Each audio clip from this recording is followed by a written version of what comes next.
It's my distinct pleasure to introduce you to Debra, who is going to facilitate this session for us, and I want to say thank you to her.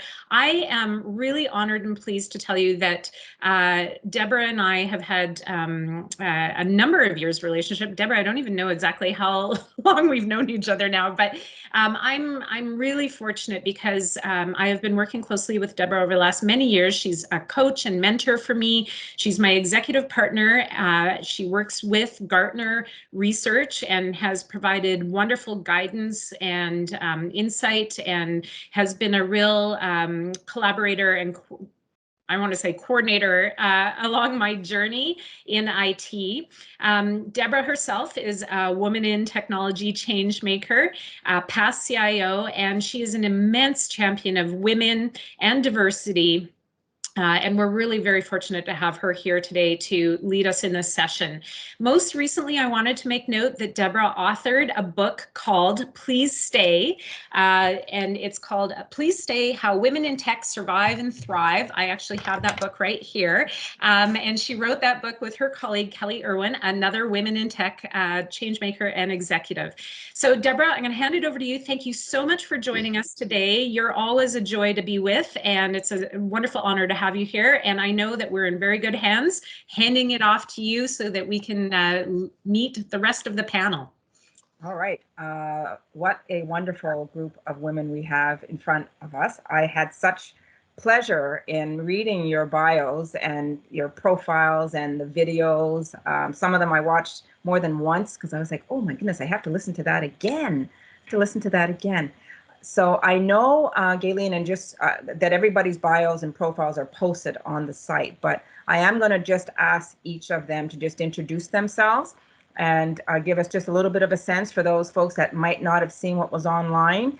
And I'm going to start with Jodie because I'm going to just go from my screen and come down the way people are presented to me. And then we'll get right into it. We've got lots of great questions and I can't wait to hear the answers. And I have a few maybe new questions of my own as I listen to your profile. So there could be a few, I had a few little smiles in there. So Jodie, let's turn it over to you and just give the folks a sense of who you are, please. Name is Jodie Lobana. I'm currently the chair of the IT steering committee at OECM and chair of the McMaster AI Society's advisory board, and currently also a PhD candidate, finishing off my thesis on governance of artificial intelligence. Thank you. Very impressive. Nevine, you're next on my screen, and then I'm coming to Hanna. My name is Nevine Chawra. I'm the Associate Registrar Systems in the Office of the Registrar at McMaster University. I'm also a PhD student, not a candidate yet, but a student working on my research on digital student data portability, and in particular, how it's going to assist the journey of displaced students. So that's my research focus. Question about that too. Hanna, over to you. Hi, an honor to be here today. My name is Hanna Haponenko. I'm a PhD candidate in my third year in Dr. Hongjin Sun's lab. I study the cognition and perception of humans. And I also manage the operations of a startup that leverages facial gesture recognition to help disabled drivers drive with confidence. So impressive. So I'm going to ask my first question just to give everybody a sense, because we're going to talk a little bit about women in technology. Obviously, we're recognizing all of you here today. Why did you choose the field? And give people a sense of what the aspiration was for you, knowing how so many people, fall into technology. It's not even what they decided to do. Their path took them there. I think it would be beneficial for the audience to just sort of hear how your path brought you here. And Hanna, I'll start with you. Sure. So in high school, actually, I joined a computer science class, ended up loving it, ended up being the top student. But for some reason didn't end up pursuing it. Well, the reason being I had sort of different expectations placed on me to take advanced biology courses in my last year and aim for med school.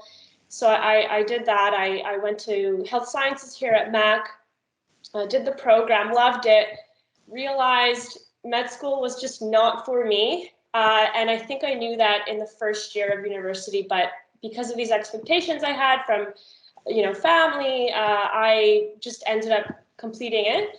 I don't really quit easily, so I completed it. But then, after I was done, and after I realized I didn't want to go to med school, I started pursuing what I actually wanted, which was something related to computer science, technology. I ended up having a conversation with my current supervisor, Dr. Sun, and he convinced me pretty easily to try out the grad program in the psychology, neuroscience, behavioral department. And it was good because the opportunity was great because it wasn't too far off from what I studied in undergrad, which was health sciences, but it was still connected to technology in the sense that I would have to learn how to program, 3D simulations to actually attend the grad program. So that's how I kind of landed there. And that's I think that's the reason I pursued technology is because I wanted to return to what I actually loved. That's that superpower tenacity that I read about. That's you sort of went for it, and you're in the throes of it. We'll talk a little bit about what those throes are in a few minutes. I'll come to Devine and ask the same question with regards to just how you ended up here. So two probably reasons why I ended up in technology. The first one is I'm always fascinated by the applications of technology and how much they facilitate our lives today and even more in the future, right? If we think about the future generations that we are going to be interacting with as administrators and educators, technology can enhance that interaction, can allow us to build those relationships with our prospects, with our applicants, with our students, with our alumni, with ourselves. So it's fascinating to see how technology can facilitate that human interaction. The other reason for me was the rapid pace. I mean, I thrive in that type of environment that is dynamic, moving fast, a lot to learn in a short period of time. So I find that quite fascinating as well.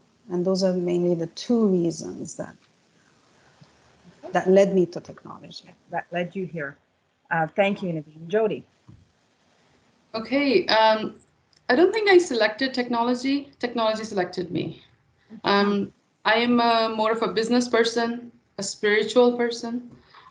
So I had two divine interventions in my life. One was in 2011 and one was in 2017. So in 2011, what happened was I was running this consulting business in internal audit, IT audit, more from the project management side, as well as corporate governance. And I had the graduate director of York University identify me as a potential faculty member, adjunct faculty member, to teach IT governance. And since I didn't ask to be teaching, I consider this as a divine intervention. And I said yes to that. So now fast forward to 2017, I'd already gotten into a PhD program. I'd selected another topic for my PhD. One particular day, what happened was, I still remember, I was sitting in my parents' library room and I read something Elon Musk had said. And he had said that AI can potentially destroy humanity. And my goal in life has always been to help humanity. And I said, oh, well, if humanity is going to be destroyed on this side, I cannot do any work on the other side. I have to move my focus into the area where it really matters. And that's why I moved into AI. That's that light and dark side of technology. And we know, and there may be a spectrum in between there. There's many nuances, but I don't think I had heard that when I was watching your video. I don't think I had heard that quote, and it gave me shivers, and it just gave me shivers again when you said it, that it would destroy humanity. All right, let's continue on. I'm going to ask each of you the same question for maybe three, and then I'm going to move specifically to some of the things that are very focused on you. Biggest hurdle that you had to overcome in picking this as a career, things that you've had to navigate So hurdle and or aha moment as you've gone down this path. You're still on the path, and I can't wait to see what comes forward from all of you as you really take center stage and go and do what you're going to do. But let's talk about some of the hurdles, because we know there are certainly for women in technology, there are many. I know, I just wrote about it, and we certainly are still challenged to get enough women to come into the field, and we are challenged to get our young girls to express an interest. We'll go to that. We're going to cover that whole spectrum, because I think it's very important for us, with the number of women that are leaving the field, that which is substantial, that we really need to talk about this openly and stop that trajectory. So I will start with you, Nevine. So biggest hurdle, biggest aha moment. The biggest hurdle for me was arriving in Canada as an immigrant about 9 years ago, and starting with McMaster immediately. Like, I landed in December 2011. I started as an assistant registrar records in January 2012. Wow. McMaster was new to me. The technology in Canada was new to me. Canada was new to me. So it took me a while to really overcome that hurdle. There's a beautiful family in the Office of the Registrar that were a great help. And it was incredible how much I was able to learn about the Canadian values and the culture and the applications of technology in McMaster and in higher education in general. So that was a big hurdle for me. And I appreciate and I'm grateful for the journey and every mentor that I've met and that have taught me something. I'm really grateful for that. The aha moment for me was landing on my research topic. Again, how technology can enhance our human journey. And displaced students have a journey that is quite unbelievable, full of hardship. Their own life was in danger during that journey. So how can technology be used to give them a fair evaluation of their prior learning when they arrive on our campus in Canada, and how we can facilitate their inclusion, right? And give them a proper evaluation and a proper appreciation of everything they've done before arriving safely in Canada. So that was truly an aha moment for me. Wonderful, thank you. Hanna, over to you. I think my biggest hurdle would be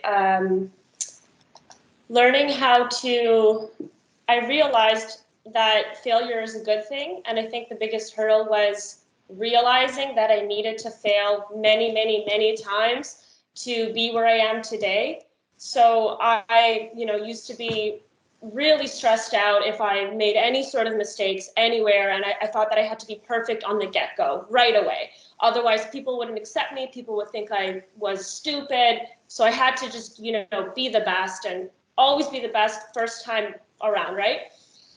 So that was a hard pill to swallow, realizing that failure was necessary, pressure was necessary. The pressure of failure was necessary for me to thrive.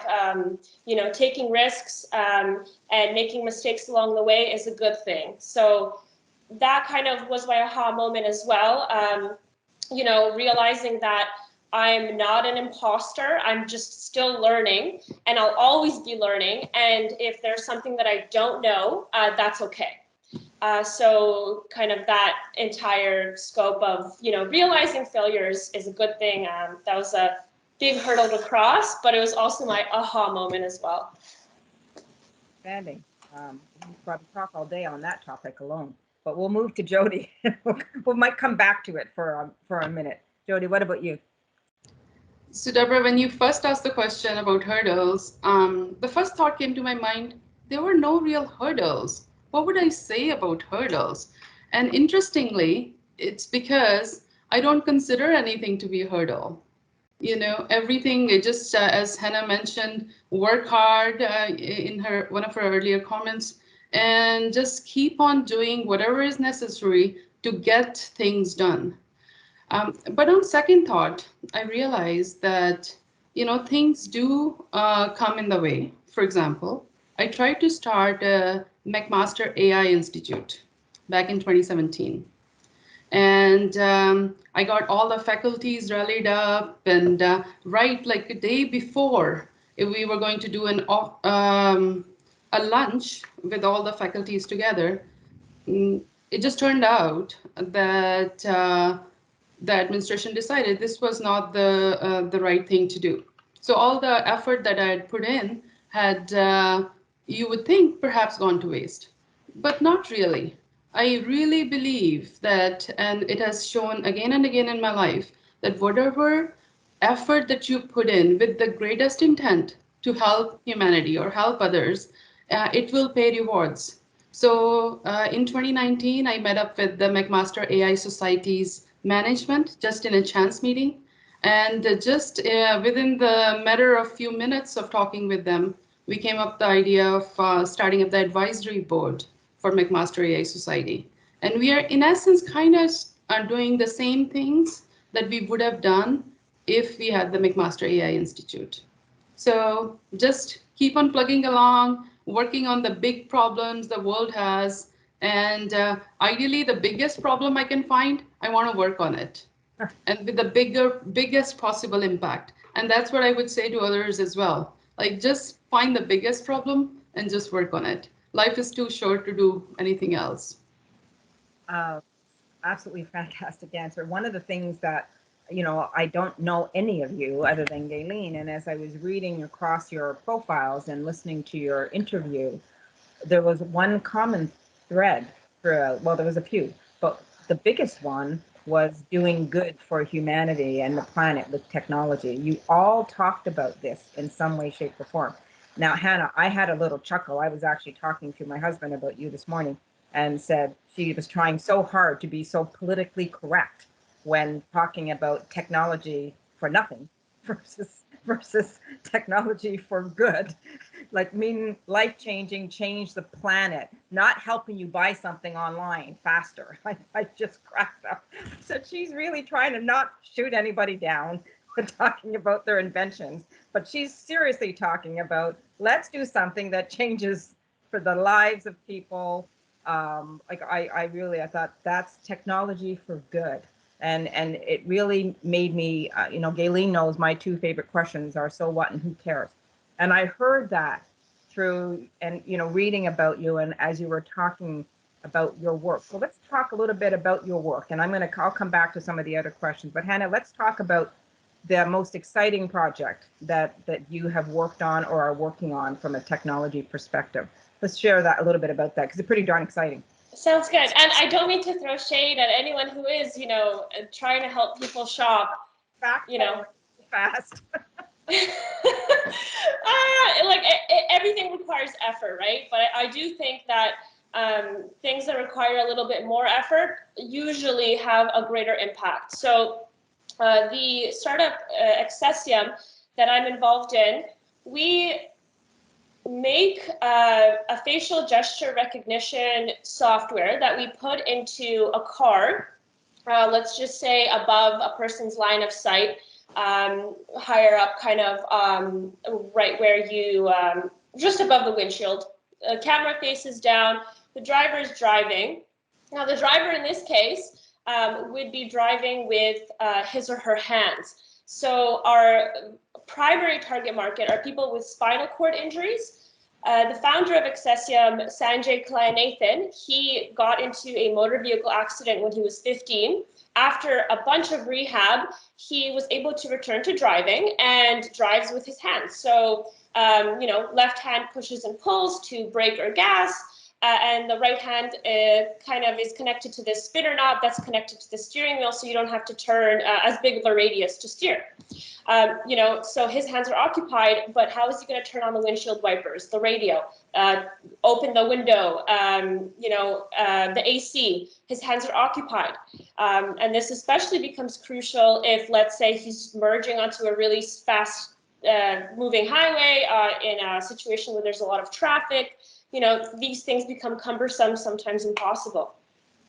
So, you know, he knew I was dabbling around with computer vision, some machine learning algorithms, kind of as just toy projects. And we teamed up and decided to really build this prototype. And the prototype is a camera connected to a processor, and the camera processor combo reads a facial gesture like a smile, or let's say a right eye blink or an eyebrow raise, and translates that into a function that the car can activate.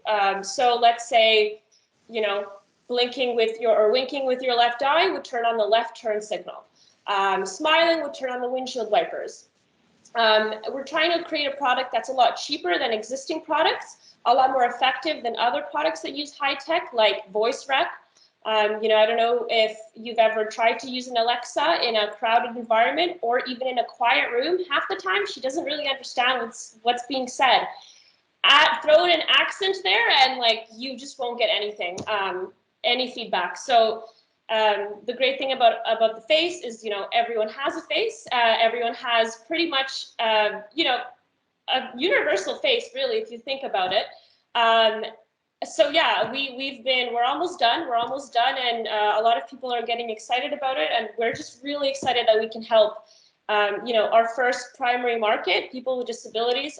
Sooner or later, we will kind of hopefully expand to other areas, but right now we're just focusing on people with disabilities. We really hope that we can make some great change. I can't wait to see how this comes out, because as I said, as you're burning this morning, as I was telling my husband, he said, I thought we already had that. And I said, oh, there's stuff in vehicles and there's, you know, they're equipped.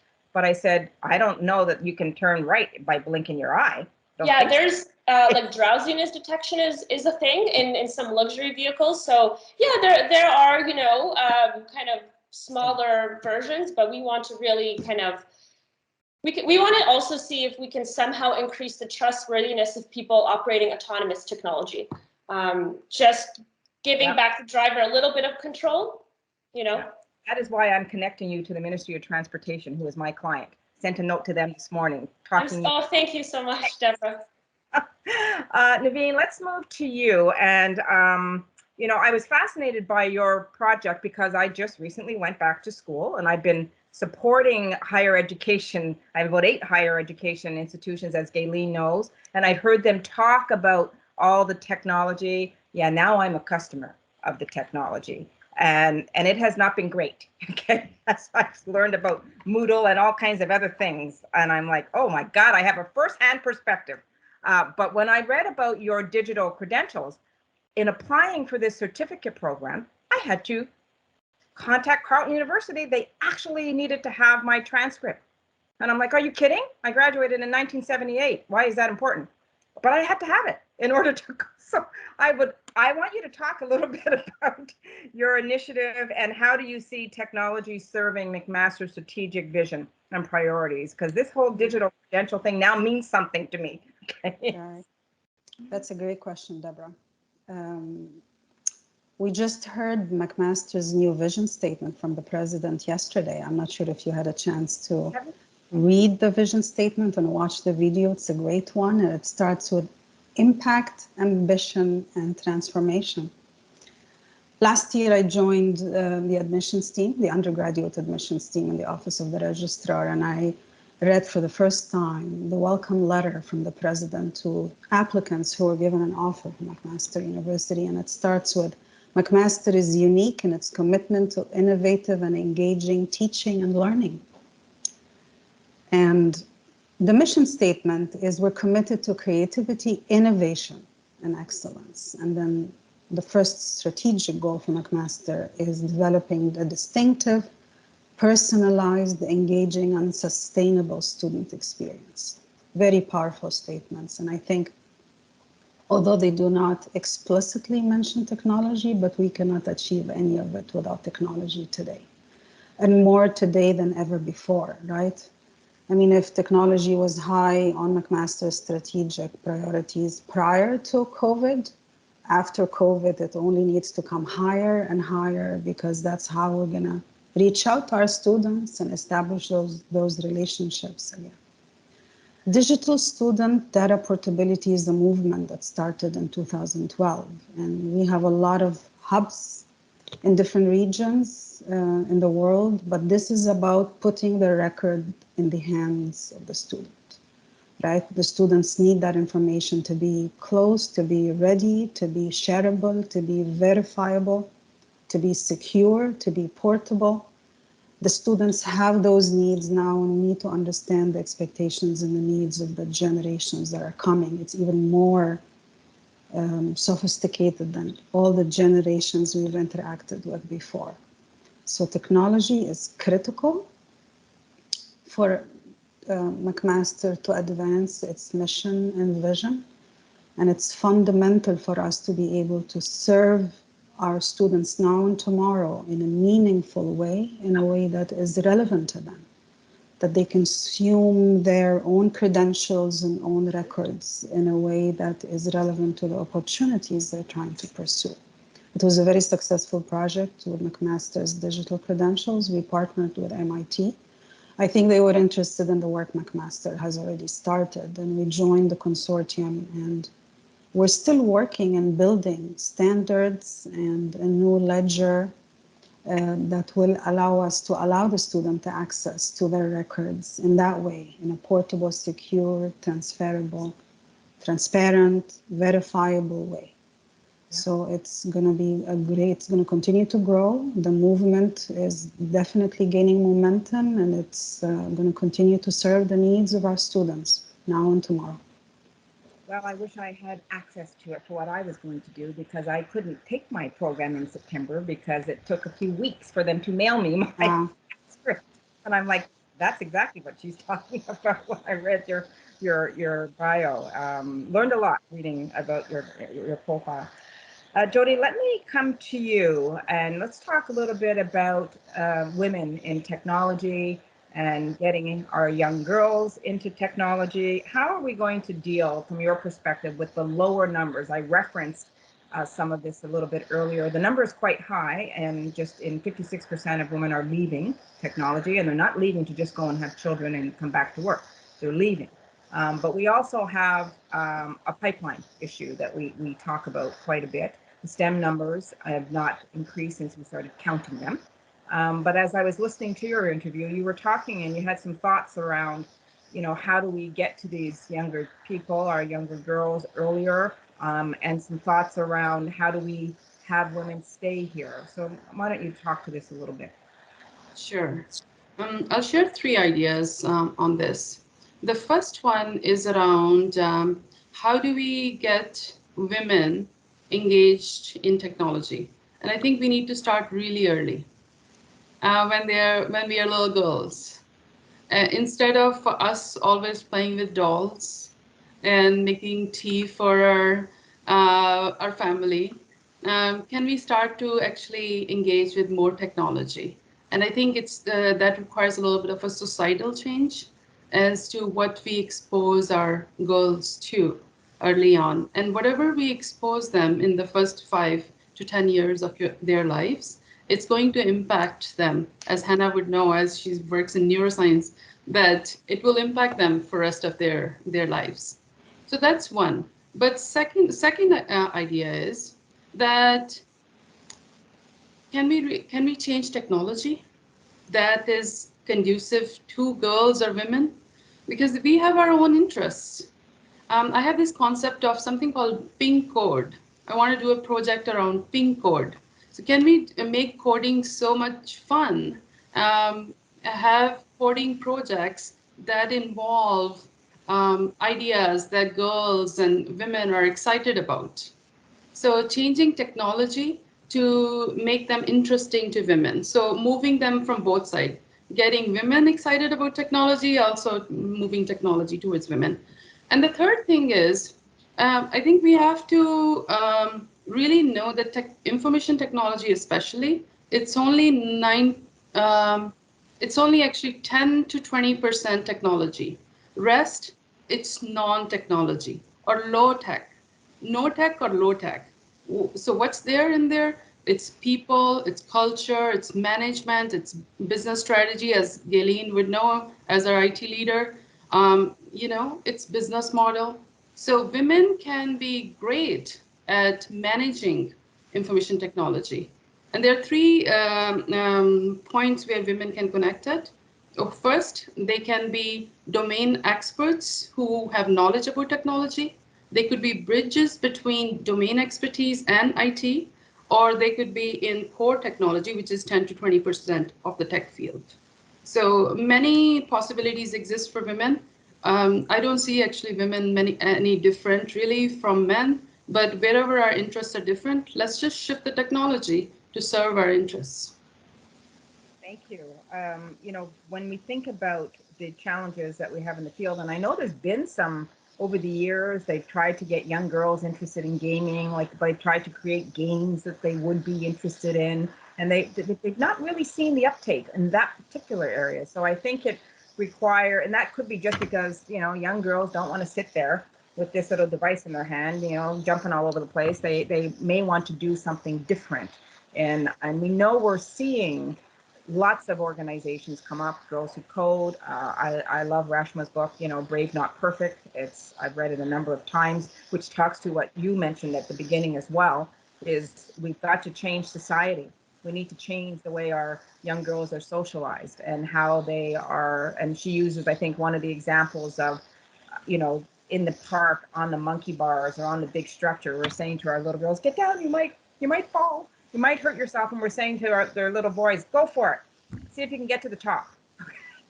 Same child, same ages, just totally different as to sort of the expectations. So I think you're onto something there in that it starts young, and and we have lots of studies, particularly if we want to think about just mathematics and science, where young girls are very good at mathematics and science at 8, 9, and 10 years old, and then something shifts as they come into that 11, 12, and they want to be more with their gals, and they start to tell themselves, I'm not good at math, I'm not good at science, and we know that's not true.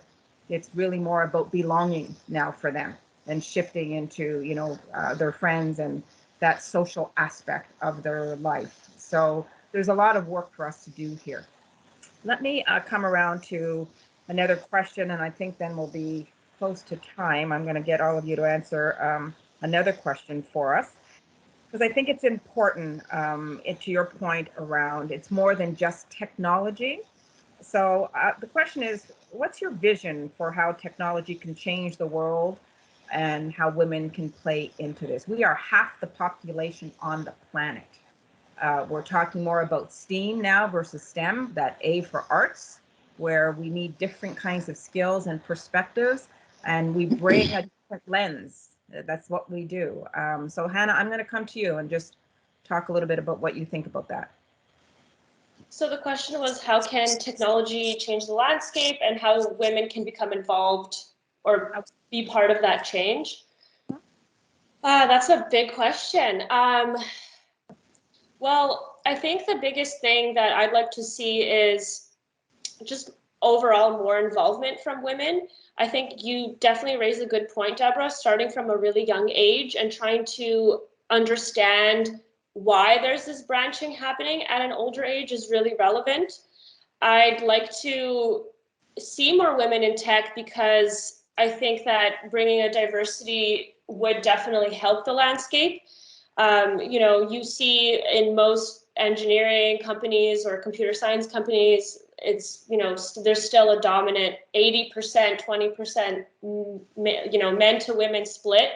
And most of the time, women aren't in the core technology space, as Jodie, you know, brought up.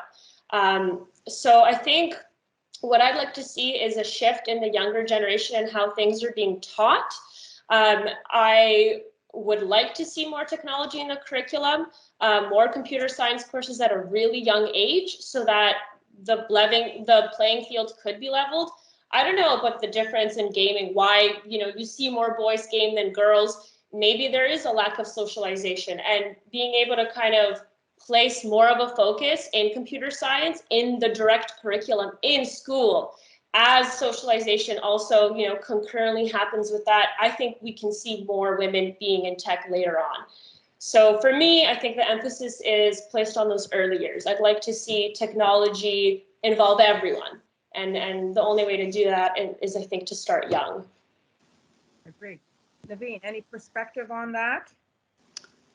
I think if we look at the future and the digital economy we live in and the digital currencies that are coming up and the digital reality we already live in, basically, technology has a big role to play in in making our lives more meaningful, right? So technology worldwide in every sector, in every industry, has a fundamental role to play.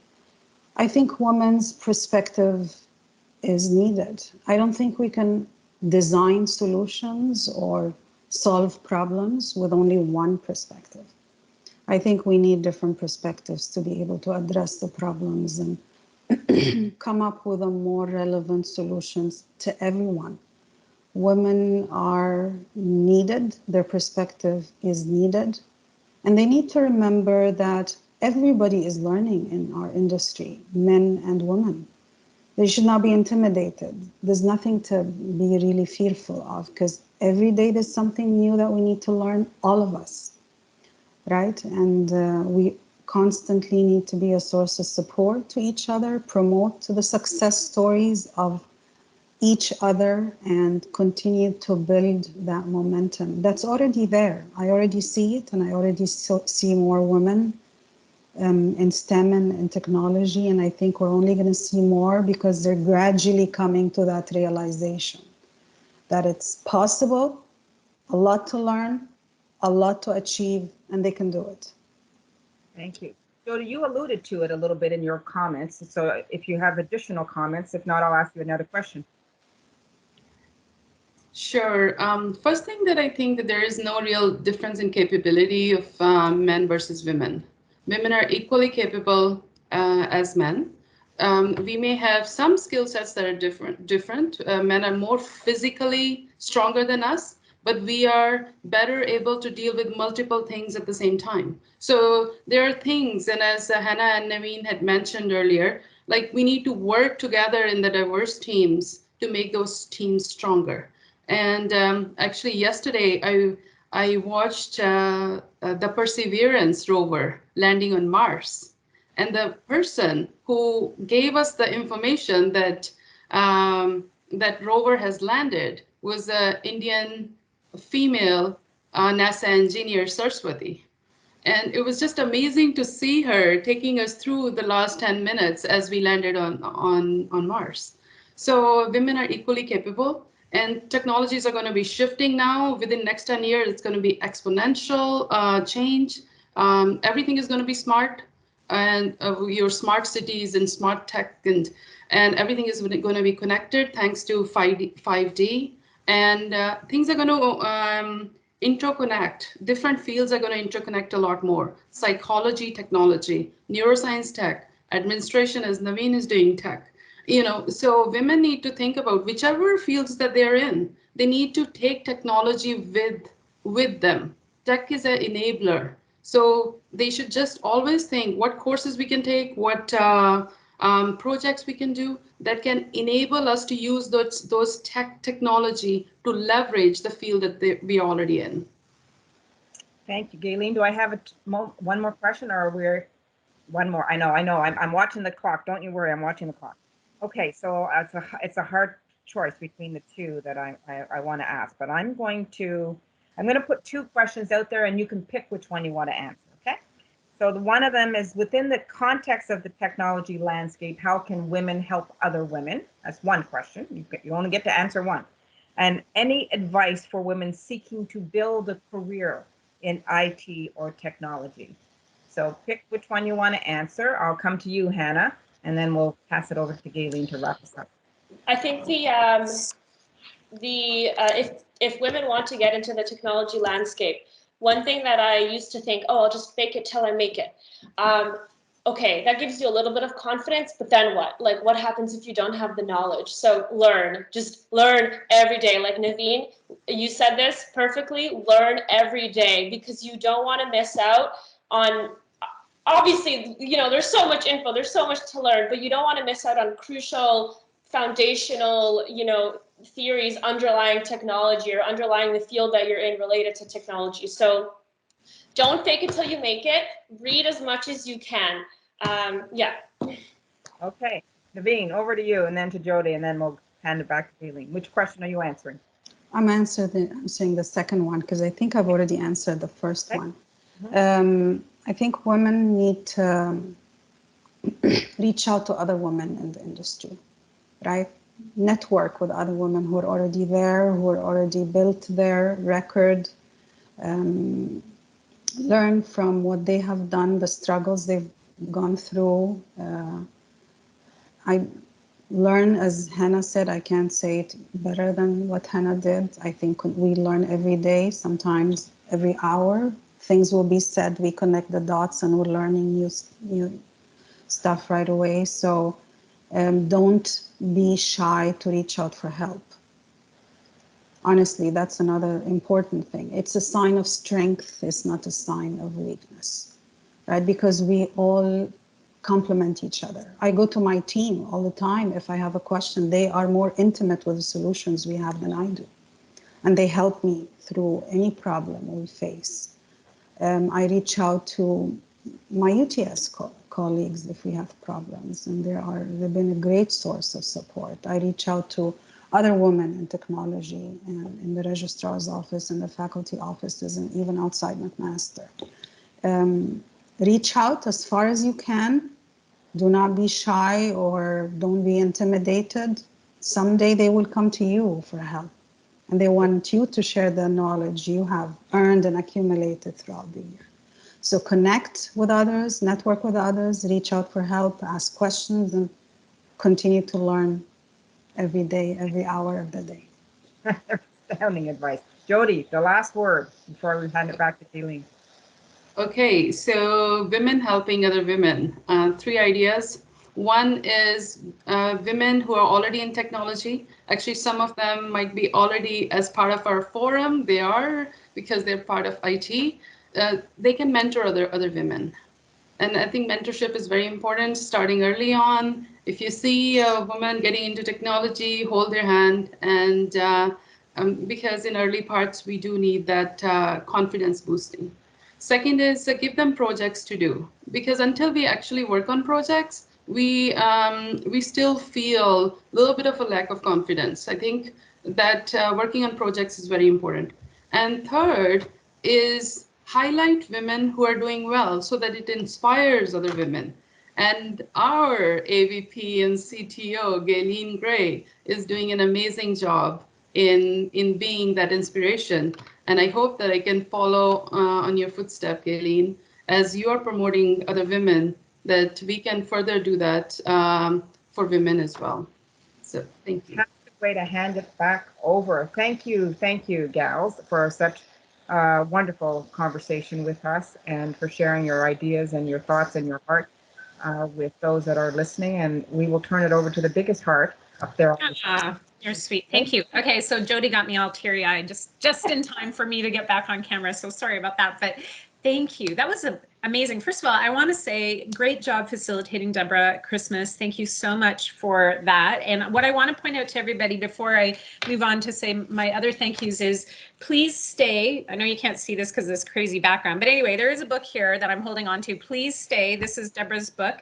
And we are going to be giving away some of these books, certainly to our panel. But in addition to that, we're going to give away some books to individuals who've been participating. So thank you for joining us today and being part of this. To Nevine and to Jodie and to Hanna, you always inspire, and I'm super excited, which you heard me say a zillion times on all of my videos, I know, but I'm going to say it again. I'm super excited both to know you, but to learn from you and about you.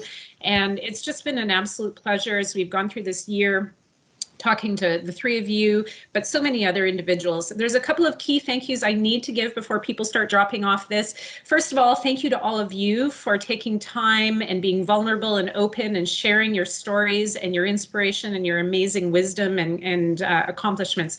You really knocked it out of the park today, and I'm so thankful. I want to also thank Dr. Arig El-Sheba, who is our AVP Equity and Inclusion.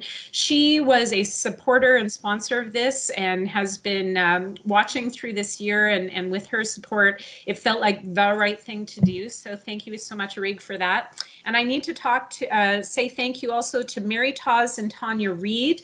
Mary Tawes was our interim manager, communications and culture, helped to divine all of the plans and some of the logos that you're seeing today. She did an outstanding job, and of course Tanya stepped in when she came back from her parental leave and was able to carry the torch forward. And I'm extremely well, I'm just super lucky because I have all these wonderful women and men who work with me, who help make all of my ideas happen. And so this is definitely not me alone. It was an idea, and then people lifted it and took it forward.